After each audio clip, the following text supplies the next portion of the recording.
Welcome to this next YouTube, where we again apologize for missing a week of video. We did have the Working for Wolves program last week, and as you can imagine, the wolves got pretty excited being into holding and ramped up a little bit of dominance. And this is Aiden showing some dominance over Bolt, and then actually Aiden redirected to Denali, and that's Bolt on top of him. So things settled down, obviously, once we got the wolves back out in the exhibit. They are shedding a little bit. Luna's got an interesting pattern of shedding her neck hair, and all of that light-colored hair should come out of her pretty quickly. Grizzer, after the Working for Wolves crew was in the exhibit and he got back into the main area of his enclosure, started to scent roll a little bit, and it was obviously a wet weekend. As you can see here, we had rain both days, and the crew did a tremendous amount of work and really helped improve removing the straw, and really helped again clean up the exhibit, getting it ready for summer.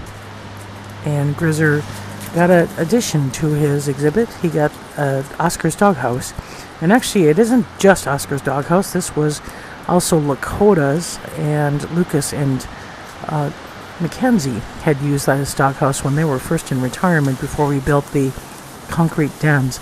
So we brought it in for Grizzer for a couple things. One is he seems to be spending more and more time in the front of the exhibit, and we wanted to give him some kind of a weatherproofing area when he's spending some time in the front.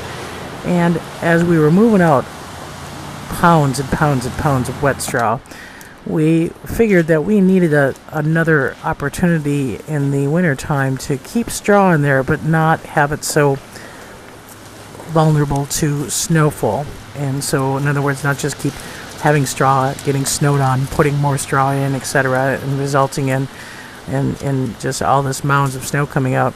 So what we decided to do was to put the doghouse in, and then obviously if he goes in that would be protected from the snow, and we wouldn't have to utilize so much straw by having the doghouse there. You can see Grizzer's a little bit anxious. Any change is hard for Grizzer. The other thing you may notice is that he's been looking up a little bit. In previous work projects, we have also hung sprinkler hose, which happened to fall when a tree fell last summer and dropped into his enclosure and caused him a little anxiety.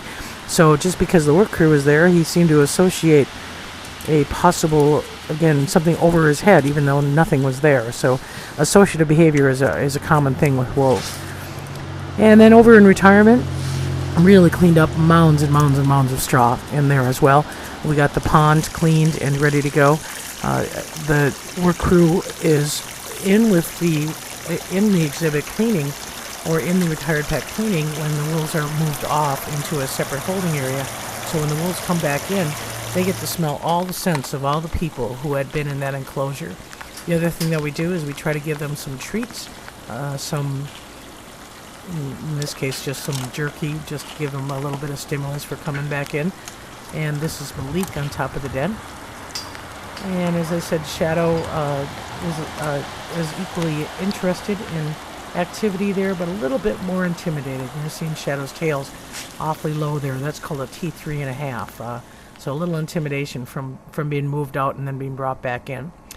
So that's about it, and I'm going to leave you with this week's YouTube with just some close-up shots of Shadow howling. You'll hear the rest of the pack in the distance. Again, thanks for watching, and we'll hopefully get back to a regular routine of more video next week. Have a good week.